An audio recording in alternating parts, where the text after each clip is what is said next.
हरी विठ्ठल. श्री ज्ञानदेव तुकाराम. प्रभु रामचंद्र भगवान की जय.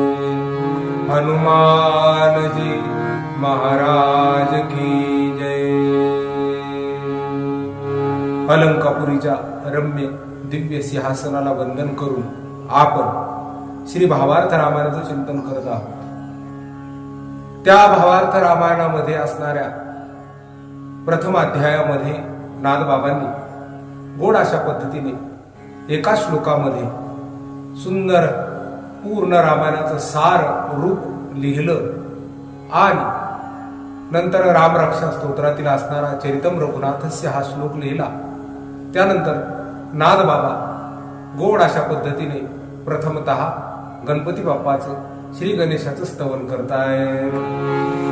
ओम नमो अनादि आद्या वेद वेदांत वेद्या वंद्य हि परम वंद्या स्वसंवेद्या श्री गणेशा. नादबाबा बोलतायत, हे गणपती बाप्पा तुमचं आम्ही स्तवन करत आहोत. अगोदर ओम लिहिताय. ओम किती एक अक्षर ब्रह्म. एका अक्षरामध्ये ब्रह्म जर म्हणायचं असेल तर ओम म्हटलं जातं. म्हणून ओंकारचा असणारा उच्चारण करताय. नमो नमस्कार करतो म्हणे मी. अनादि ज्याचा आदी कोणाला माहित नाही असा असणारा अनादि आद्य. आद्य म्हणजे या सृष्टीच्या पूर्वी, सृष्टीच्या उत्पत्ती पूर्वी जे होते असे अनादि आद्य असणारे गणपती बाप्पा. आणि तुम्ही कसे आहात तर सांगतायत वेद वेदांत वेद्या. वेद चार वेद आणि वेदाचा अंत म्हणजे असणार ज्ञान काढणं. वेदांत जे जाणतायत अशा पद्धतीचं ते ज्ञान आहे ज्यांच्याकडे आहे अशा श्री गणेशाला वंदन करतायत. अजून पुढे बोलतायत वंदे ही परम वंद्या. जेवढे काही वंदनीय लोक आहेत त्या वंदनीय लोकांमध्येही तुम्ही अत्यंत वंदनीय आहात म्हणे गणपती बाप्पा. आणि स्वसंवेद्या श्री गणेशा. स्वसंवेद्या म्हणजे स्वतःला जाणणारे तुम्ही आहात. म्हणून हे श्री गणेशा तुमचं मी काय करतो, नमन करतो. अशा पद्धतीने प्रथम असणाऱ्या ओवीमध्ये नादबाबा गोड गणपती बाप्पाची स्तुती करतायत. त्यानंतर पुढं सरस्वती मातेची वंदना करतायत, जी चित्ताला शक्ती प्राप्त करून देते, जी चित्ताला चेतना प्राप्त करून देते. अंतकरणाला असणार शक्ती देण्याचं काम जी सरस्वती माता करते त्या गोड असणाऱ्या सरस्वती मातेला वंदन करतायत. नंतर नादबाबा सद्गुरूचं स्तवन करतायत. आता वंदू सद्गुरु जो स्वानंद बोध वज्र पंजरू.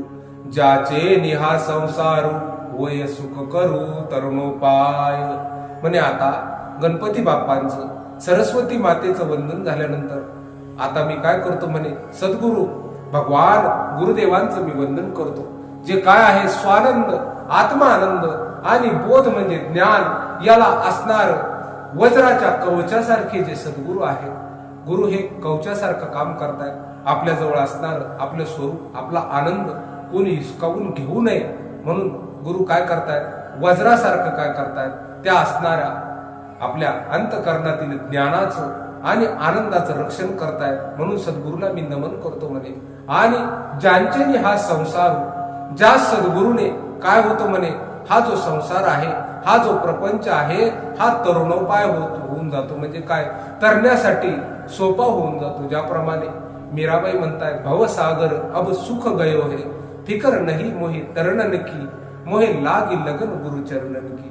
म्हणे भवसागर आता राहिलाच नाही. मीराबाई बोलतायत आपल्या पदामध्ये आता तो सुकून गेलेला आहे आणि आम्हाला तरण्याचीही फिकीर नाही. कारण आम्हाला गुरुजीच्या चरणाचं काय लागलेलं आहे तर ध्यान लागलेलं आहे.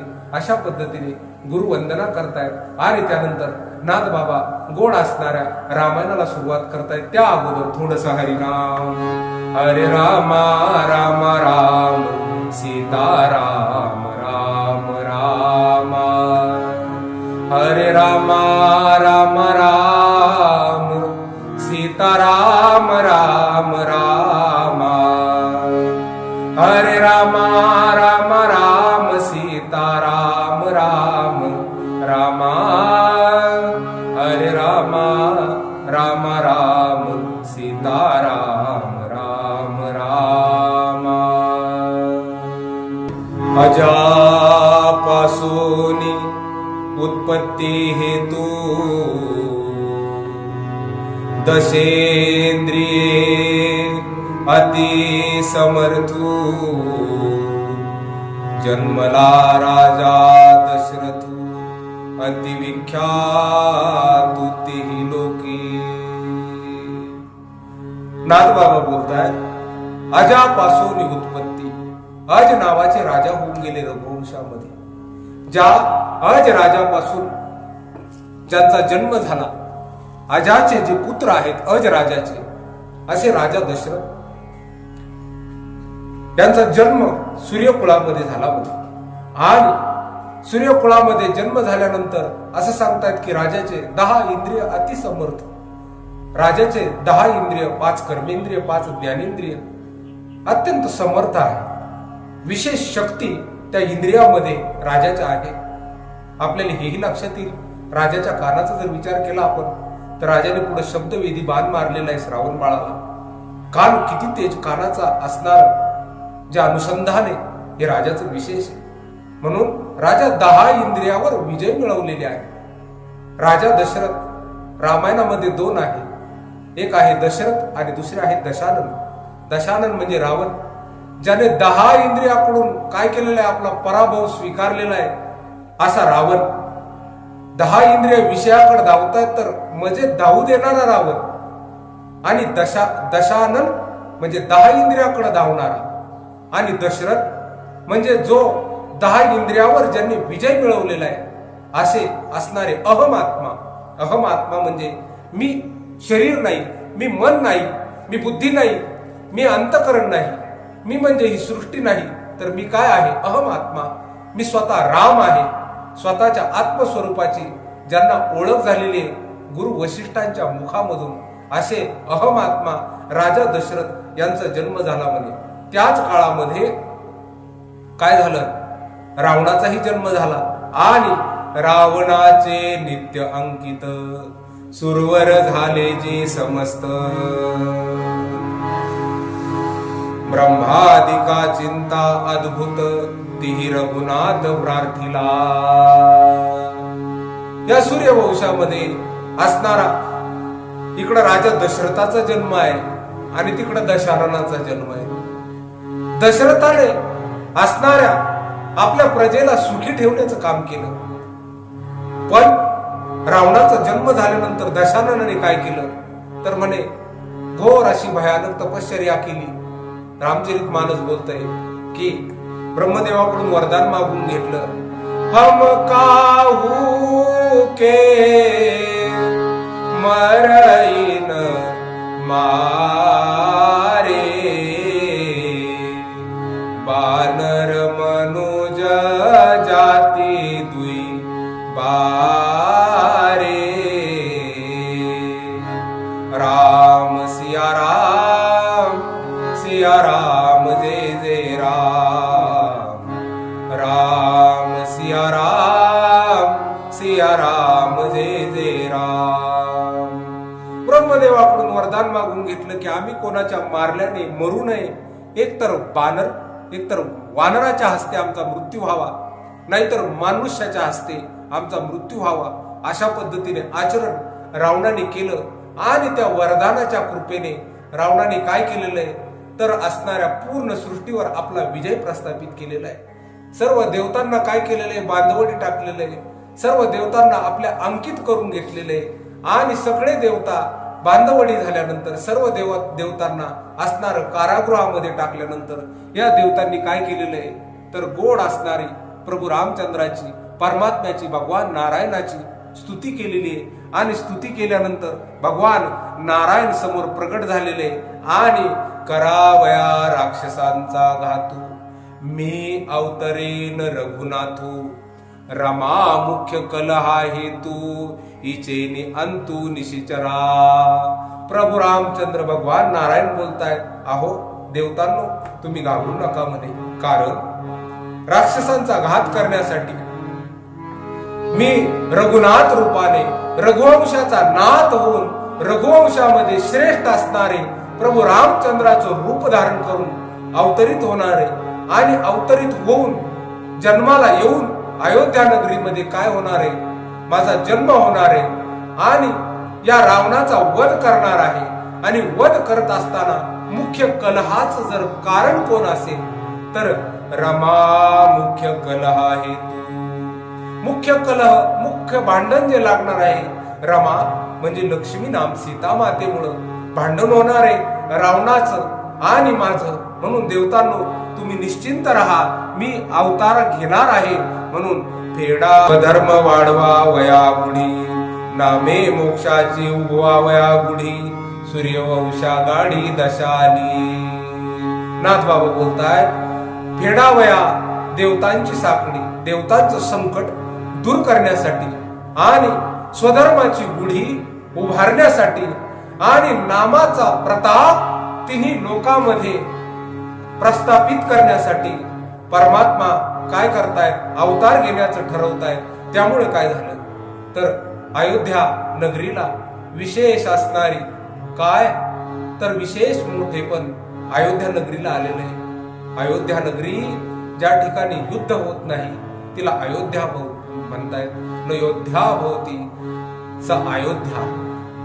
जिथं युद्ध होत नाही तिला काय म्हणतायत, अयोध्या नगरी म्हणतायत. अशा अयोध्या नगरीला असणारा गोड असणारा परमात्म्याने अवतार कार्य करण्याची सुरुवात केलेली आहे, ठरवलेले. ते सूर्यवंशी अजाचा सुतू, अहम आत्मा जन्मला दशरथू, ऐका त्याचा वृत्तांतू, तिन्ही राण्या प्रबुद्धा. ते वंशी अजाचा सुतू, अहमात्मा जन्मला दशरथू, ऐका त्याचा वृत्तांत, धर्मयुक्त स्वधर्मी. त्या सूर्यवंशामध्ये अहमात्मा राजा दशरथाचा जन्म झालेला आहे आणि अयोध्या नगरीमध्ये राजा दशरथाचा जन्म झाला. अयोध्या नगरी आनंदित झाली, कारण स्वधर्म जाणणारा, धर्माची जाणीव असणारा राजा आज अयोध्या नगरीला भेटलेला आहे. आणि गोड या राजा दशरथाच्या जन्माने आनंद झाला. नंतर या राजा दशरथाला तीन असणाऱ्या तिन्ही राण्या प्रबुद्धा, लोकोत्तर अति प्रसिद्धा, धर्मपत्न्या पै विशुद्धा, नामानुवादा अवधारा. नाथ बाबा बोलतायत या राजा दशरथाला म्हणे तीन राण्या आहेत, शुद्ध आहेत, त्यांचे नाव ऐका म्हणे. नाथ बाबांनी या ठिकाणी गोड असणारी भावार्थ रामायणातील प्रसिद्ध ओवी दिलेली. ज्येष्ठ कौशल्या ते सद्विद्या, सुमित्रा ते शुद्ध मेधा, कैकई ते अविद्या, मंथरा कुविद्या ती पासी. नाथ बाबा बोलताय ज्येष्ठ कौशल्या ते सद्विद्या. सद्विद्या जी विद्या स्वतःचा आश्रय करून राहते तिला सद्विद्या म्हणतात. स्वतः आश्रित विद्या, जी विद्या स्वतःचा आश्रय करते तिला सद्विद्या म्हणतात. म्हणून मोठी असणारी, सर्वांमध्ये पट्टराणी असणारी राजाची कोण आहे तर ज्येष्ठ कौशल्या, तिला नाथ बाबा बोलतायत ही असणारी सद्विद्या आहे. आणि सुमित्रा ते शुद्ध मेधा, ही जी सुमित्रा राणी आहे तर ही शुद्ध मेधा. शुद्ध मेधा म्हणजे शुद्ध असणारी बुद्धी आहे, हिच्यामध्ये पाप येत नाही. हिच्या असणाऱ्या अंतकरणामध्ये सुमित्रा मातेच्या कधी पाप येत नाही. म्हणून सुमित्रा ते शुद्ध मेधा. त्यानंतर कैकई ते अविद्या, मंथरा कुविद्या ती पासी. नाथ बाबा बोलतायत अहो कैकई ही अविद्या आहे, जिला कळत नाही, स्वज्ञान कळत नाही, धर्म कळत नाही आणि तिच्याजवळ अविद्या आहे, अज्ञान आहे. पण तिच्याजवळ सगळ्यात वाईट गोष्ट जी आहे तर ती आहे मंथरा. आणि मंथरा ही कोण आहे तर नाथ बाबा बोलतायत मंथरा ही कुविद्या आहे. या कुविद्येच्या संगतीने, या कुविद्या आणि अविद्येने काय होणार आहे तर या सद्बुद्धीच्या पोटाला आलेला असणारा गोड रामफळ वनवासाला जाणार आहे. म्हणून एका ओवीमध्ये पूर्ण रामायणाचा असणार सार नाथ बाबा या ठिकाणी सांगतायत की जर कुविद्या आली, अविद्या आणि कुविद्या, अज्ञान आणि वाईट बुद्धी जर एकत्र आली तर असणार राम राज्य होऊ शकत नाही. म्हणून ज्येष्ठ कौशल्या ते सद्विद्या, सुमित्रा ते शुद्ध मेधा, कैकई ते अविद्या, मंथरा कुविद्या ती पासी. येईल रघुपती त्या आधी नवत्या संतती, अपुत्रपणे नृपती पुत्रार्थी उद्यतू. या राजा दशरथाचा वृत्तांत सांगताना नाथबाबा बोलतायत, अहो या राजाला मुलगा नाही म्हणे, पुत्रप्राप्ती नाही राजाला, म्हणून राजाच्या घरी सुख नाही. सुखनिधी राजभवन, राजाला राजभवनामध्ये सुख नाही, राजाला असणाऱ्या अलंकार वस्त्रामध्ये सुख नाही, राजाच्या घरी समाधान नाही. पण नाथबाबांनी या ठिकाणी गोड अशा पद्धतीने एक महत्वाची गोष्ट सांगितली, ती म्हणजे काय म्हणे, राजाला याच्या अगोदर पुत्र नाही. याचं कारण काय म्हणे, राजा पोटात तू भोगी विरक्त, भोगापासून विरक्त आहे राजा, आणि राजा भोगापासून विरक्तही आहे. आणि दुसरी गोष्ट, म्हणून जो विरक्त आहे त्याच्या घरी राम येणार आहे. म्हणून राम कुठे येत आहेत? आज राम राज्याभिषेकाचं हे वर्ष आहे 2024. याच्यामध्ये प्रभू रामचंद्राची स्थापना होणार आहे. म्हणून राम कोणत्या ठिकाणी येणार आहे? तर राम त्या ठिकाणी येणार आहे म्हणे ज्या ठिकाणी विषयापासून विरक्ती आहे. राजा दशरथाचा असणार परिचय करून देत असताना नाथबाबा आवर्जून बोलतायत की राजा पोटा आती आतू भोगी विरक्तू. राजा हा पोटा आतू म्हणजे अंतकरणामध्ये भोगासाठी विरक्त आहे. म्हणून नाथबाबा बोलतायत, ऐका म्हणे श्रोते सज्जनांनो, राजा पोटा आतूनी भोगी विरक्तू, या लागी पोटा येईल रघुनाथू, जो अत्यंत विषयासक्तू त्यासी भगवंतू स्पर्शेना. भगवान येतील कुठं? जो अत्यंत विषयाचा आसक्त मनुष्य, त्याच्या घरी कधी राम येत नाही महाराज. राम जर यायचा असेल, परमात्मा जर देव जर यायचा असेल, तर पहिल्या अध्यायामध्ये नाथबाबांनी अट घालून दिली, राम त्या ठिकाणी येणार आहे ज्या ठिकाणी वैराग्य आहे, ज्या ठिकाणी त्याग आहे, ज्या ठिकाणी समर्पण आहे, अशा ठिकाणीच राम येणार आहे. म्हणून राजा पोटातून भोगी विरक्त, राजा अंतकरणामध्ये भोगाने विरक्त आहे. पुत्र संतती नाही, त्याचं कारण नाथबाबा बोलतायत, अहो पुढे राम येणार आहेत, म्हणून आतापर्यंत काही पुत्र झाले नाही. म्हणून राजाच्या असणाऱ्या पोटाला दुसरा जर पुत्र अगोदर जर असते, तर त्या पुत्राहून रामाची गणना झाली असते की रामाचे मोठे भाऊ. म्हणून येत असताना, प्रसाद घरी येत असताना, ज्या ताटामध्ये प्रसाद ठेवला जाणार आहे ते ताट स्वच्छ असावं, शुद्ध असावं. म्हणून राजाच्या घरी दुसरं काही नाही, फक्त राजाच्या घरी सध्या एक अवस्था आहे, तो म्हणजे आहे पुत्र पुत्र पुत्र. अशा पद्धतीचा राजा काय करतोय? शोक करतोय की मला राज्य भवनामध्ये सुख नाही, मला अलंकार वस्त्रामध्ये सुख नाही, मला कशामध्ये सुख नाही. अशा पद्धतीने राजा काय झालेला आहे? उद्विग्न झालेला आहे. दशरथ न गमे जनस्थानी, निघाला पारधी लागी वनी, विचरे एकाकी होनी, आवडे विजनी रहिवासू. म्हणून राजाला अयोध्येमध्ये करमत नाही. आता अयोध्येमध्ये मला समाधान नाही. म्हणून राजा काय करतो? हातामध्ये धनुष्यबाण घेतो आणि शिकारीच्या नावाने वनाला निघतो. शिकार करण्यासाठी वनामध्ये राजा जात आहे, धनुष्यबाण हातामध्ये घेऊन निघताय. आणि त्याच्या मागेही कारण सांगतायत काय, की समाधान नाही, थोडीशी खिन्नता आहे. म्हणूनच काय केलेलं आहे राजाने? शिकारीचा असणारा उपक्रम आपल्या हातामध्ये घेतलेला आहे आणि राजा दशरथ आता शिकारीसाठी निघालेले आहेत. आणि राजा आता शिकारीसाठी वनाला आलेला आहे. वनाला आल्यानंतर धनुष्यबाण घेऊन एका तळ्याच्या किनारी बसलेला आहे. तेवढ्यामध्ये त्याच रात्री श्रावण बाळ आपल्या माता पितांना घेऊन तीर्थयात्रेला निघालेले असताना त्याच तळ्याच्या किनारी असणार श्रावणाने काय केलेले? आपल्या माता पितांना ठेवलेलं आहे.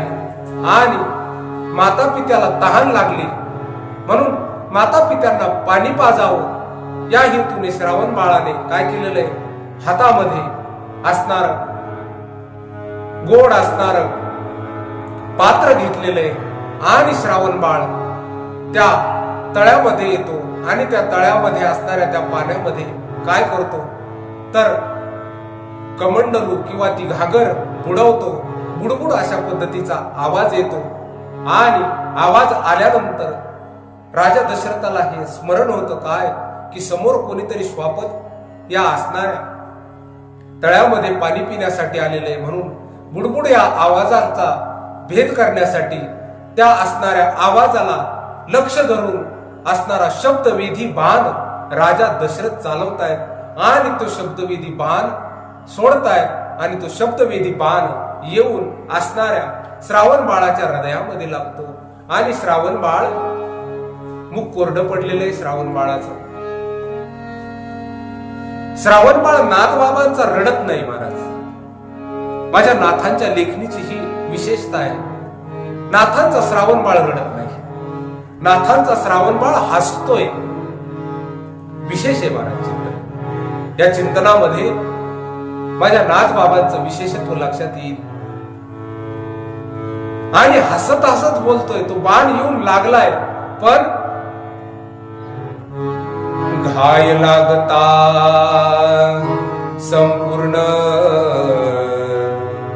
कवन्या सभाग्याचा बाण राम स्मरणे स्मरण करविले. नाथबाबा बोलतायत अहो घाव लागता संपूर्ण, घाव लागला पण काय बोलला श्रावण कवन्या सभाग्याचा बाण राम स्मरण करविले. श्रावण बाळ बोलतो कोण आहेस तू भाग्यवान ज्याचा बाण राम राम राम करत येऊन माझ्या हृदयामध्ये भिडलेला आहे आणि मला रामाचं स्मरण करवलेलं आहे. म्हणून कोण आहेस तू, कोण आहेस तू. राजा दशरथ जवळ जात आहे, श्रावण बाळाला मांडीवर घेत आहेत. श्रावण बाळ सांगतो राजा तू वाईट वाटून घेऊ नकोस, तू खेद करू नकोस, कारण मला राम स्मरण राम नामाचा बाण मला लागलेला आहे. ज्या राम बाणाने काय केलेलं आहे तर असणार मला रामाचं स्मरण करवलेलं आहे. म्हणून हे राजा दशरथा माझा तू वध नाही केलेला तर मला मुक्त केलेलं आहे. नाथबाबा बोलतायत अहो बघा या राम नामाची ख्याती. एक आहे पापमुक्त ज्या राजा दशरथाकडून बाण मारला गेलेला आहे तो राजा दशरथ आहे पापमुक्त, आणि एक आहे असणारा त्या जीवन मुक्ताचा आनंद कोण घेतोय तर श्रावण बाळ घेतोय. एकाला जीवन मुक्ती, एकाला मुक्ती, एकाला मोक्ष आणि एकाला पापापासून मुक्ती अशा या राम नाम स्मरणाने काय केलेलं आहे दोघांनाही पवित्र केलेलं आहे. म्हणून नाथबाबा बोलतायत अहो श्रावण बाळाने राम राम म्हणून देह त्यागला. म्हणून श्रावण बाळाची ब्राह्मण हत्येचा असणार पातक राजा दशरथाला लागलं नाही म्हणे. कारण श्रीराम स्वय ऐकता रायासी न बाधे ब्रह्महत्या राम स्मरणे देह त्यागिता नित्य मुक्तता श्रावणासी. राम नाम ऐकलं म्हणून राजालाही ब्रह्महत्या नाही आणि श्रावणाचंही कल्याण झालेलं आहे. म्हणून श्रावण बाळ धाराशाही पडलेला सांगतोय राजा माझे माता पिता आहेत, माझ्या माता पित्यांना काय कर तू असणार पाणी पाजण्याचं काम कर. म्हणून ती घागर घेऊन असणारा राजा दशरथ जातो आणि त्या माता पित्यांच्या समोर घागर धरतो. आई बाप बोलताय श्रावणा खूप उशीर लावलास रे, एवढा उशीर का केलास. श्रावणा जवळ आहे, श्रावण जवळ येत नाही. राजा दशरथ घागर पुढे करतायत, पिता हात धरतायत. हात धरल्यानंतर लक्षात येतं अंध माता पित्याच्या काय की हा आमचा श्रावण नाही, हा कोणीतरी दुसरा मनुष्य आहे. म्हणून राजाला विचारतायत राजा कोण आहेस तू. सांगतायत मी राजा दशरथ आहे. आणि श्रावणाचे माता पिता काय करतायत राजा दशरथाला शापित करतायत. आम्हासी दिदले पुत्र दुःख तुही पावसी पुत्र शोक शापे रायासी हरिक मी पुत्र मुख देखील. हे राजा तू आम्हाला पुत्र शोकाचं दुःख दिलेलं आहे, म्हणून आम्ही तुला शाप देतो राजा. काय की तुलाही असणारा पुत्राचा शोक झाल्याशिवाय राहणार नाही, म्हणून तुलाही पुत्र होतील आणि पुत्राचा वियोग काय असतो हा राजा तुला पुत्र वियोग झाल्याशिवाय कळणार नाही. जा, आम्ही तुला शापित करतो असं म्हणून काय केलेलं आहे, श्रावण बाळाच्या माता पित्याने राजा दशरथाला शाप दिलेला आहे. असा राजा दशरथाचा वृत्तांत हा असणारा शिकारीचा वृत्तांत. राजा दशरथाला शाप भेटल्यानंतर राजा दुःखी होत नाही का, कारण राजाला पुत्र सुख नाही. आणि हे म्हणतायत काय की तुम्हालाही पुत्र होतील आणि पुत्र वियोगाने हे राजा तुझा मृत्यू होईल. याचा अर्थ काय, राजा दशरथ म्हणतायत म्हणजे मला पुत्र होतील, माझ्या घरी असणारा पाळणा हालेल. एवढं ऐकल्यानंतर राजा दशरथाला आनंद होतो आणि श्रावण बाळाचा आणि माता पित्याची असणारी या तिघांची असणारे अंत्यविधान राजा दशरथ जंगलामध्ये करतो आणि अयोध्या नगरीमध्ये आनंदाने राजा येतो. काय की मला शाप का होईना, शापातून का होईना पण मला पुत्र प्राप्ती होणार आहे, अशा आनंदाने राजा दशरथ अयोध्येला आलेले आहेत. याच्यानंतर गोड असणाऱ्या श्रावण बाळाची त्याच्या माता पित्याची जी कथा आहे ती आपण पुढच्या भागामध्ये बघूया. रघुपती राघव राजा राम पतित पावन सीताराम. पतित पावन सीताराम, पतित पावन सीताराम. रघुपती राघव राजा राम पतित पावन सीताराम. कुंडलिक वरदंठल श्री ज्ञानदेव तुकाराम प्रभु रामचंद्र भगवान की जय. शांती ब्रह्म एकनाथ महाराज की जय. जय सिया राम.